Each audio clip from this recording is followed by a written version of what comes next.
Obubaka bwa Ssaabalabirizi businze kwesigama kuzza mbakkiriza ssuubi olw'embeera ereeteddwa ekirwadde kya COVID-19.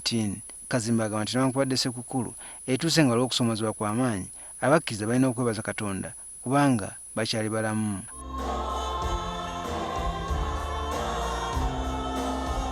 Bw'atasabye bannayuganda okukkiriza emirembe gye babugaane okusobola okumalawo obutabanguko obuzibulabibwa naddala mu maka.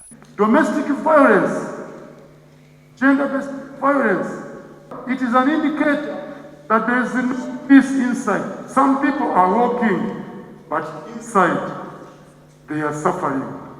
Avumiridde ebikolwa eby'effujjo n'okukozesa eryanyi ebize byoleka mu ggwanga naddala ebyayolesebwa mu kwegunga okwaliwo nga 18-19 omwezi oguwedde ne mufiiramu abantu abasoba 50. Asabye wabeewo okuteesa. Hooliganism, excessive force, security, and killing of people. This is not the way to go.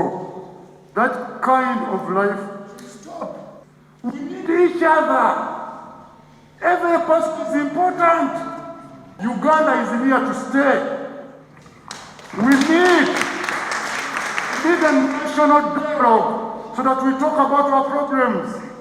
Bw'atyo Ssaabalabirizi asabidde omwaka ogujja ogwa 2021 gubeere ogw'enjawulo. Go in peace to love and serve the Lord.